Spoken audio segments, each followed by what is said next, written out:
Sports and physiology. They call you all kind of names, this and that, and then they come out from life, we chase the dream. the discrepancy.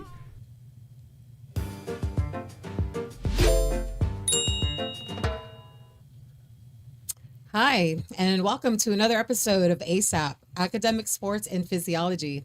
I'm your host tonight, Juanita Goodwell, and tonight joining me are my co-hosts, JJ Foster and Bruce Stevens. We do have a special guest in the house that's going to be talking to us about something that he's got going on. Coach Goodwell, Andre Goodwell over at Southside Football. So welcome, gentlemen. It's been a minute since we've been together. I can just tell you that I just got back from a New York trip. I've been on the road the last couple of weeks, so I've just had a pretty awesome time. You check out any games or World Cup? Sure What you doing in New York? World Cup? Went to the Dodgers Yankee series, Okay. and went to the little FIFA fan fest in downtown Times Square. Did that when they were in Kansas City, for the semifinal games down there. So I was down there for that. And so, Mexico. they didn't make it, but Oh, she had that jersey on the last time. Yeah, she did. Exactly. She was wrapping her shit. Well, they were already out of it at that time too, so we already knew that. Okay. So, but that was my last couple of weeks since we've been together. How about you guys? What have you guys been up to? Not much. Okay. Not much. I traveled too. I went to Xenia, Ohio. Yeah. Went there for a family reunion for my wife. Was at the Black Expo. That was pretty nice, but that's it. Gotcha. Man, anybody want to know what y'all doing? All I can do is go on Facebook. They document their trips. That's right. We ain't gonna trip. They got their podcast more booming than ours. I know everything they do. I know what he had for breakfast this morning. But that's all right. Yeah, I ain't did nothing. I just been around. I don't know when last time I talked to y'all. This ain't about us. We gonna talk high school football. Exactly. Well, we are going to talk high school football. We got the legitimary football coach Before on we here. get in that, Get a hold of it. Keep me under control. You're going to be able to jump in on here. Give me. Hold but I know that we probably want to sidestep this, but we do need to just check back in to conversation that we had last time. Oh yeah. So you're ready today, Bruce. Oh, I just it still kind of bothers me. I threw that your sister-in-law last week. She was stumbling and bumbling. I threw it. yeah? She went in. Now she ain't right politically now, right? correct. She ready. Go ahead. Roll. Caitlin Clark. Yeah. Roll with it. Go ahead. Yeah. Hit it. I'm just, since we, last talked and we were talking about, the huff and puffing going on around Caitlin Clark and, the tough, fouls being given and stuff. We had the little legislation Bingo. proposal Yes.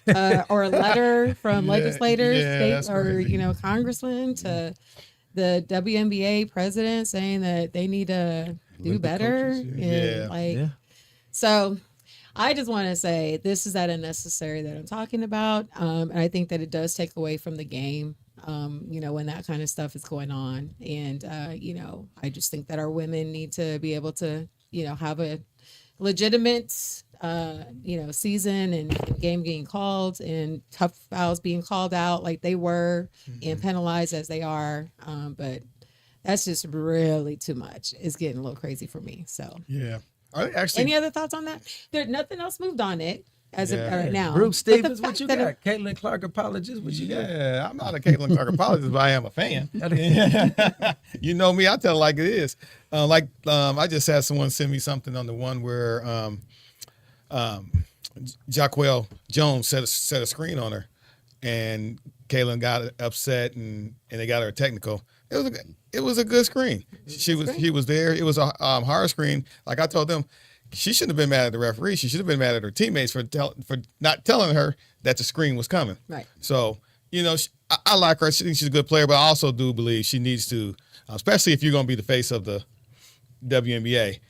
You can't cry on everything. Yeah. I get it. She's very competitive, just like all of us. Hey, if I'm playing with JJ one-on-one full court, we crying and at each other, but also we understand. I think that she needs to understand her position in the league.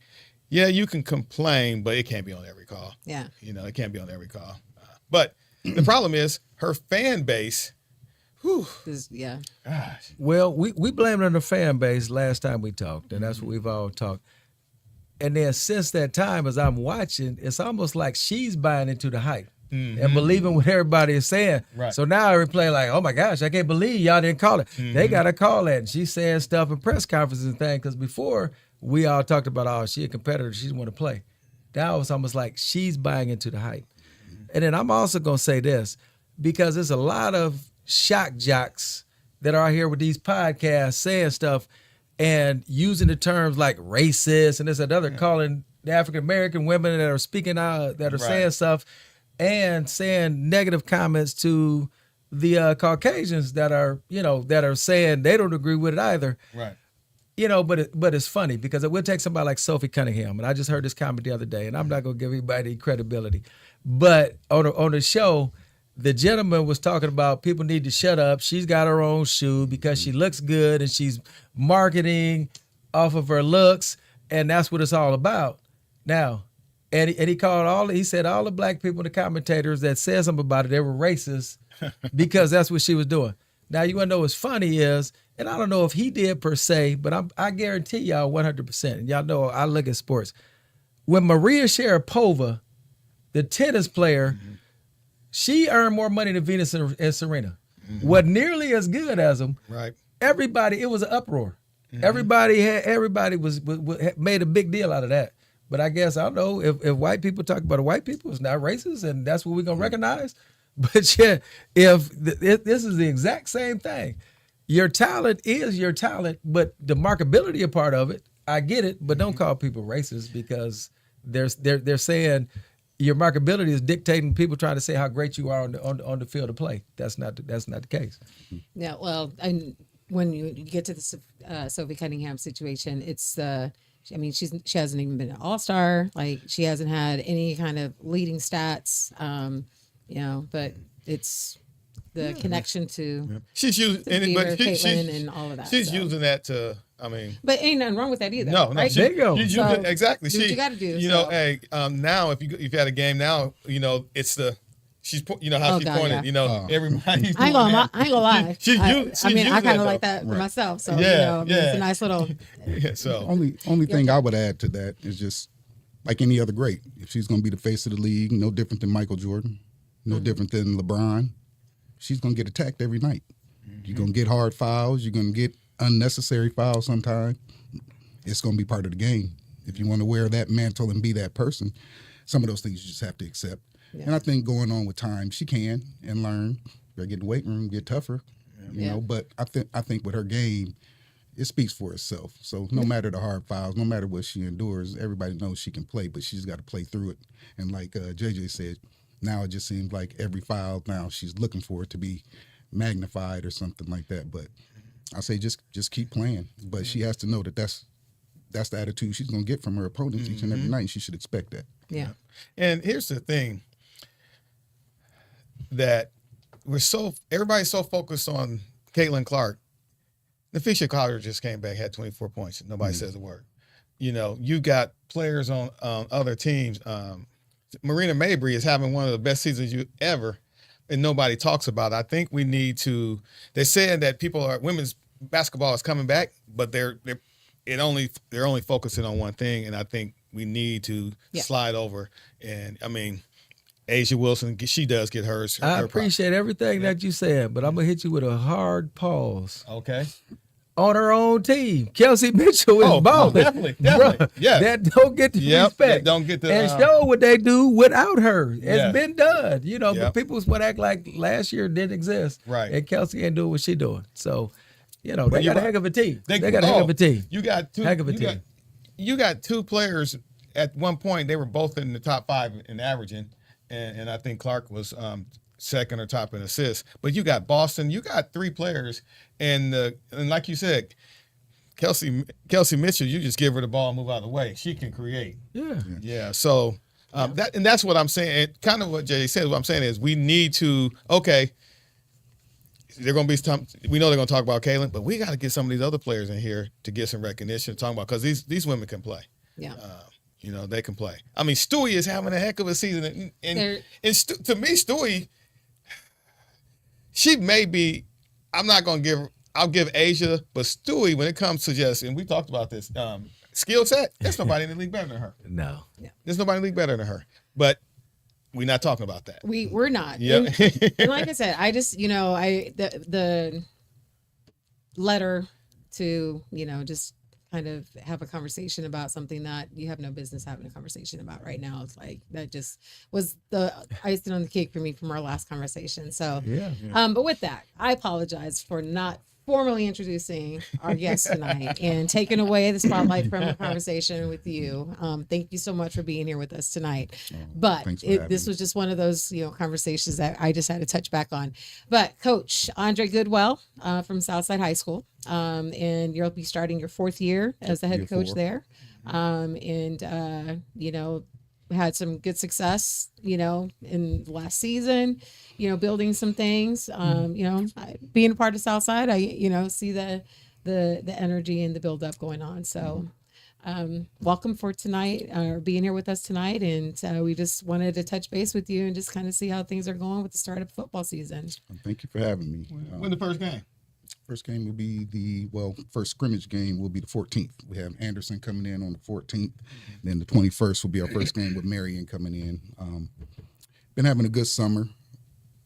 Anticipation is high. Expectation is high. 4th year now. I have a lot of young players who've been playing for 4 years now. Started as freshmen, started off with a young bunch. So we have a lot of experience coming back. So with that comes expectations, but as a staff, we've been pushing them hard. We're staying humble because that's where we come from. Humble beginnings. We know what we're working for, and they're learning that it's a process. And even for myself, I want things to happen faster than they do at times. But understanding what the job is and what was in front of me, I knew that it was going to take time. And I got the right bunch of boys now. I think this is going to be a different year, surprising year. Yeah. Good. Hey, how you get along with the basketball coach? Yeah, that guy, man. We've been trying to connect the past couple years, but the basketball coach been trying to hold you back, man. Don't play him, man. I need him. Man, I tell you. When certain guys come up missing from practice, and I hear about Charlie Hughes or something like that. I'm like, oh, okay, now I know where they at. But actually, I think it's been a blessing too with myself coming on board at Southside because with my ability to attract some football players and 2-sport athletes, and along with the athletes that JJ has already had there on the basketball team, and with them being 2- and 3-sport athletes now, it's increasing our chances to have success, and that's the way it should be in school. That's football players playing basketball players playing football. That's how it always was when we grew up. Yeah, but you guys know it's changed now because you got players and even coaches, and I'm not talking about you guys, of course, but that just basically stress, nope, you got to play one sport, you got to be with me all around, and I think that takes away because, like you said, when you're a 2-sport athlete, that just makes you well-rounded, or even 3. I play 3, but that makes you well-rounded, and also it prepares you for the future. Because as we spoke, I think we spoke about that earlier. Time management in college, probably one of the most important skills that you need. And when you're an athlete and you play multiple sports, that really helps you out. Heck, I was over at McMillan playing golf, and one of your what's the little the strong basketball player, Irby. He on the golf team. I'm like, wow. I was actually on the golf team. I was actually excited to see him out there. So. He actually ran track too. Yeah. Wow. See? He did all. Yeah. I told him golf is that's a lifetime sport. Yeah. I appreciate you picking it up. That's something you're gonna keep, but we need some track. We need that that sport that's going to enhance your football and your basketball. But to your point, Bruce, you're right. There's some coaches out there that we know that talk specialization, or they need their guys 24/7. We have never had that issue. From the time he came on board, we've been in together. And, sharing our athletes and trying to, coordinate our schedules and things. We actually had a situation where one of his players told me, he said he couldn't go to this tournament because they had to do this and the other. And I'm like, what? And the first thing they said, all the kids know me, Coach Goodwill said we can't go. So I come to the door, all eyes on me, because Coach Johnson said, go tell JJ that stuff. So then they tell me, and everybody looking to watch it. I was like, what? And I was like, hey, I called myself and I said, no. I said, I'm gonna call Coach Goodwill. Let's call him up. He like, what? No, that ain't what happened. He broke down, told me the story. But just like our kids in our home, they didn't went to mom, they didn't went to dad, and told two different stories. Yep. By the time we figured it out, it's like, man, I would call my man up. I said, hey, man, you go to the tournament, you good. Oh. So, yeah, no, working together. And back in our days at Harding, and that's what I tell people all the time, that's the system which I come up with. Sharing athletes is enough to do. And when you have like-minded individuals, I know he's telling my guys, our messages are the same, basically. And when you can do that, man, I don't care who coaches my kid. Get over there with him, get that message, because you hear that. We tell you the same thing. We might be saying it differently, but it's the same message. And I can live with that all day, every day. Yeah. So Dre, what is some of the backgrounds before Southside? Some of that football experience for you, and kind of just your journey over to Southside. Long time ago, started playing. Playing days started at Harding High School. Finished there, went to Ellsworth College in Iowa, played 2 years there, and ended up coming back home, finishing school, going back to school, finishing at IPFW, and I always wanted to give back, wanted to get into coaching, and first stop, as usual, for most of us coaches, too, is giving back where we came from and where we played, and that's where I started in Metro, and coached there for over 10 years with the Rams and with the Raiders, and there was a passion. I always wanted to be in the school system. I wanted to grow. I wanted to learn. I wanted to do more. And with that, I had opportunities to move on and get into Fort Wayne community, started coaching basketball at Tolles. At one point, moved on from there. I spent a season at Harding Academy with my man here. Gave me the opportunity to coach alongside of him. And then he left. Oh, man, I was sad. But it was all about you growing. That's what. Well, and I think that. And I will say that every stop of the way was a learning process from being with you and Coach King and everybody, Coach Hogue and everybody over there. I learned from it. I've been learning from you guys, like I said, sometimes before you knew it. You know what I mean? Been watching you guys together since Gooden days, and your journeys and what you've done on the basketball court. Have leaned on you a lot more just with personal relations too, and everything like that. But it just, all of that, it kind of brought me full circle. And then I was given an opportunity in the CYO to coach basketball at Lures. And then I ended up coaching football there too, spending 5 years as the head JV basketball and football coach and the head track coach there. And I also worked in the building. So built a lot of good relationships and got a lot of experience there. Learned some championship ways there. Went through the grind in football, played in a few semi-states, made it to the Dome one year. Came up a little short, but the experience it's nothing like that, and nothing you can really explain to the kids. You just try to pour that into them and get them to know that's what we're working and trying to get them to see. And some of them it's so far-fetched, but like I told them, it's really not. It takes a special team, special staff, and just putting that season together, and you never know what can happen. But I think all of that has just came to me having the opportunity at Southside, and it passed me once, and the second time it came around, I talked with Mr. Curry, Mr. Harrell, and I told him I was ready to do it, and ready to make the move, come back over, switch jobs, whatever I needed to do. I knew it was what I wanted to do, and it was my passion and one of my dreams. I grew up following my brothers, and my brothers coaching through AAU. It's just basketball and everything else. It just came to be a passion and something that I love to do. And I always knew I wanted to give back to kids, and getting into the school system and being able to be a student advocate in the school. I work with kids every day, so I'm around them, being able to talk to them, seeing academic achievements, encouraging them, and also redirecting them when it's necessary too. So all that's just been a big part. I've just been very blessed in being able to be where I am right now and continuing to grow with our team. Okay. Yeah. What you said, that's coaching. You didn't mention anything about X's and O's or plays and stuff like that.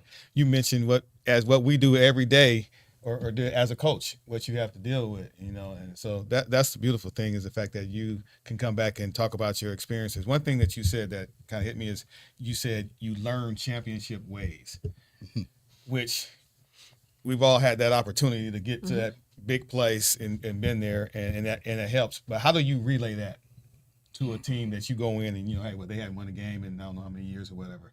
How do you you probably started off and didn't have a lot of players. How do you build that and teach them championship ways? Like I said, got to thank God first. It's been a blessing because we have had success in building numbers. But my main thing was coming in and trying to get them to believe that, for one, I'm going to be here. So trying to get the trust, get them to believe and understand that I'm going to be here. What I'm telling you is going to be the truth. I have the proof. Show them a ring. Yeah.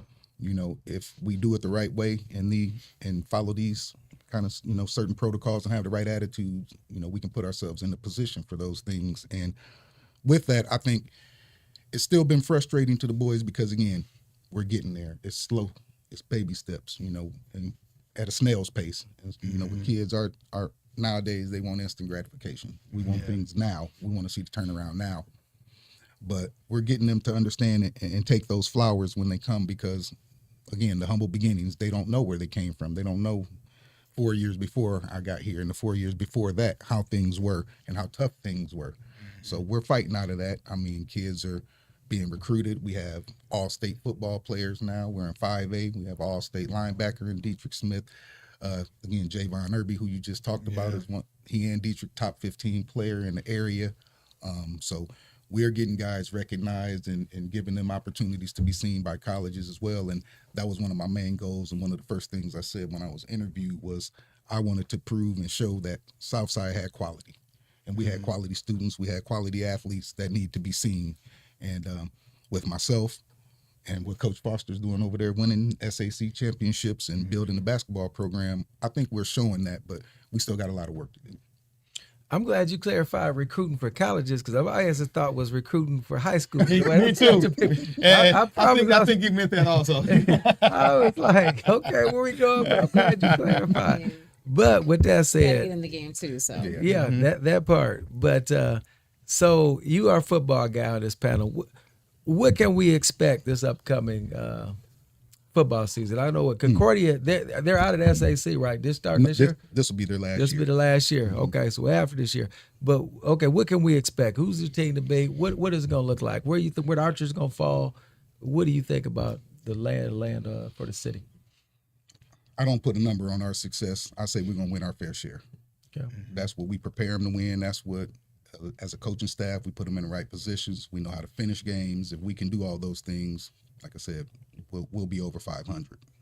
Most definitely, I feel like we can be over 500 team, a team that's competitive to, if not in the top 4 to 5 teams in the SAC, and ready to take a leap and see what we can do in the new sectional pool this year. We've moved up to 5A, so we've got Snyder, Warsaw, and Wayne in our sectional. Okay.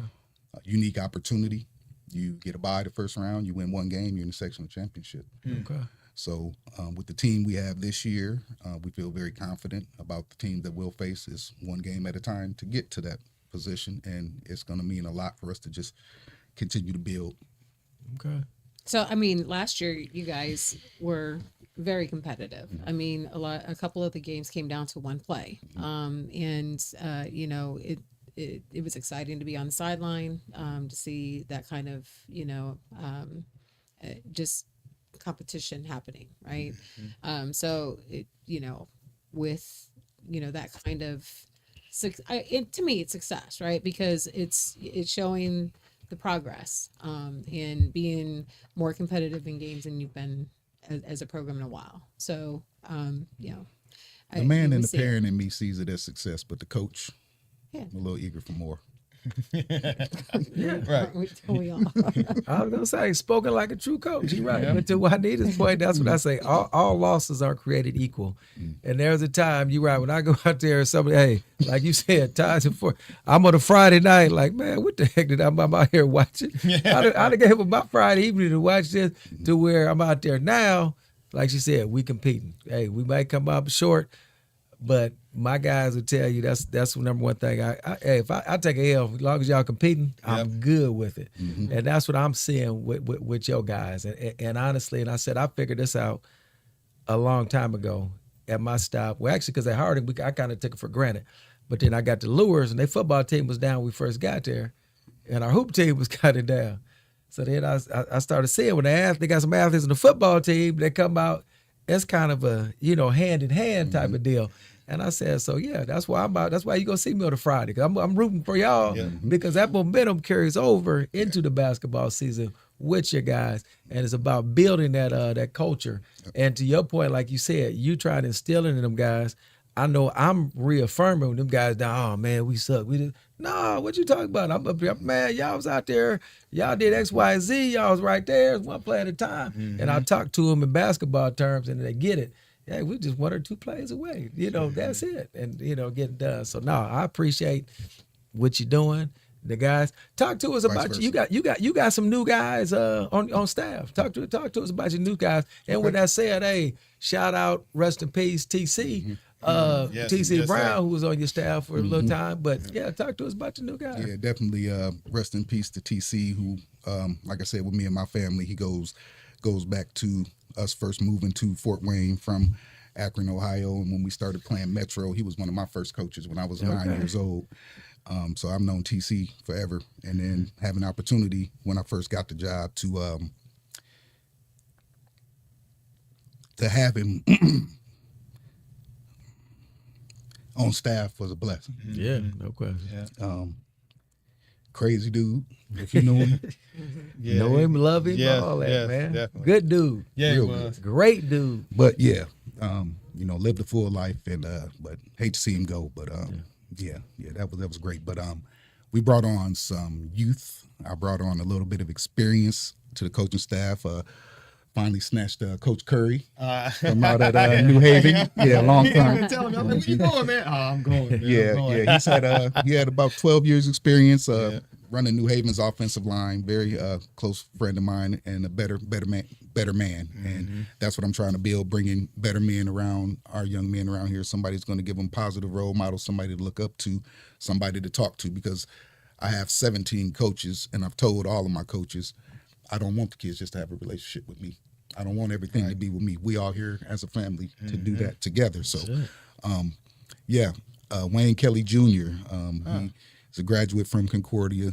So some of the young talent coming on. He's going to coach defensive backs with us as well. So, those two are our newest coaches that we brought on and bring a lot of experience and some youth again to us, and just helping us grow and continue to be better.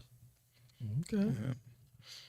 Yeah, I love looking at the. Sometimes, I follow you guys a lot on Summit City Sports, and it's fun looking at the like your staff, because I'm like, I used to coach him. I coach him.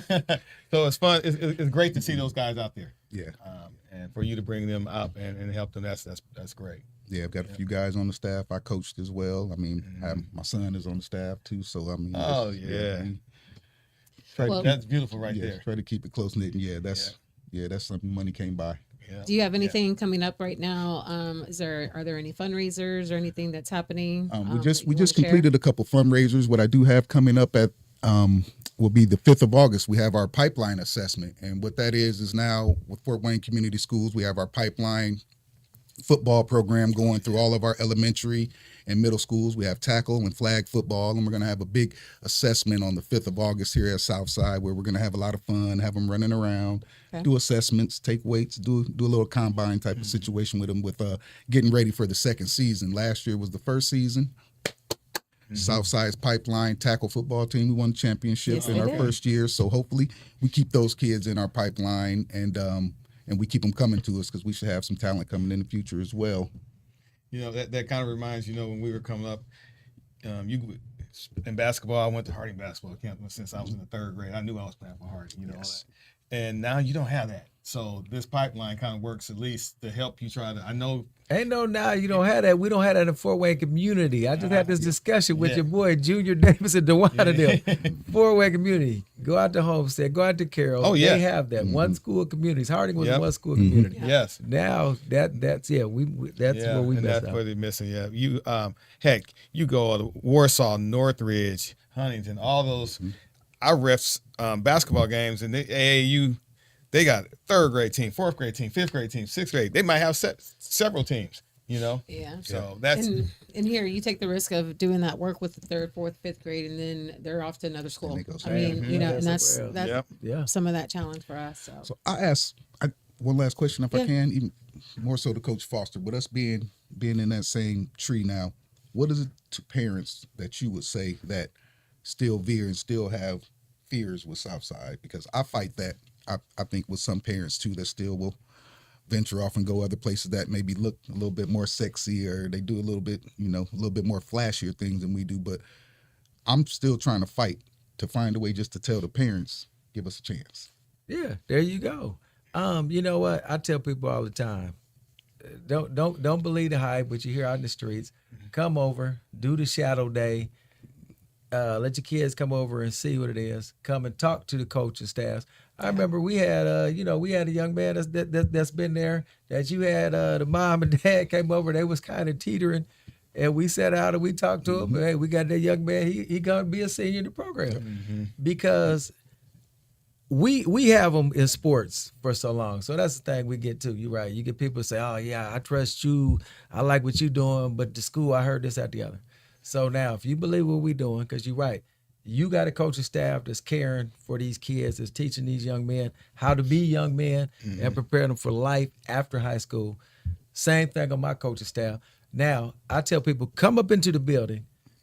You got Juanita's in the building, you in the building, Curry, Harrell, all them folks are about kids. So you go up in there and you look, and it's not what people are trying to say. All that negative connotation is not there. The biggest compliment I get on my basketball team, everybody talks about us sharing the ball, this, that, the other. And I say, yeah, you know why? My kids, I got good kids. They not know what people want to try to associate bad. No, they Southside students. But you know what they are? Yes, coach, no coach. They disciplined. They where they supposed to be on time. And you see, play fundamentally sound basketball. We're not supposed to do that at Southside, right? But no, they do that. But yeah, come over and see for yourself. Quit listening to people. I asked somebody, we missed out on some kids. They left a certain school system. They was looking. They looked at every school except for Southside. And then when somebody asked them, hey, they need to go over there. Hey, JJ Goodwell, I'm telling you, oh no, they're not on the list. Now, how you not on the list? This family, one from Fort Wayne, never set foot in our building. What are you basing it off of? right. yeah, they're Oh, pretty- here's hey, what you hear out in the streets. Yep. All I ask, come over. Take a look yourself. Be the judge. Period. Well, Jay, thank you for joining us tonight. Thank you again for having me. We're running way over time, but I do I ain't want got no time. Let I me- do want to just. We I go with do, the flow. obviously, we're wishing you the best, and as Southside peoples, we want. Where you going? ESPN when you leave here? Yeah. She said she rushing you out. Man, you got a point with not rushing him out. ESPN. Hey, he might But I do he's want to get being this in, firing though. people on I the do- spot. Man, I don't know if I can. Yeah, that's true too. You guys, cutting Oh, into it's our past time. her bedtime. My But I bad. will, My bad. Go ahead. I do need to say this though. For those that are coming to Southside, athletes, we do have free physicals tomorrow, 5:30 to 7:30. Coming in through door 2 from 5:30 to 7:30 for a free physical. With the parent, come on in and get your athletic physical out of the way. Get that service. It's available for us. So. And remember to like, share, and subscribe. And Hold on, we got the world of Janae. Shout out, coaches. Love what you all are doing for our community. Love it. Shout out to the new host. She rocks. Oh, look at her. I didn't even see this. So. Yeah, on the bottom of it, it says you can cash at me at. Thank you for them compliments. I appreciate that. No, but so we're definitely, looking for this opportunity to bring guests on, and we're really happy that you're able to join us and share with us, what you got going on. And I appreciate it. my brother, again. I wish you the best. Appreciate it again. Love you. Love you guys. Good Thank luck you to you guys for guys. having We'll me, man. definitely be following Yes, you. sir. Yeah. Thanks right. for coming on. We Hey, Well, appreciate thanks it. for joining us tonight. See you on the next one. They gonna let you know. Oh, she put me out. Sister, every time it goes.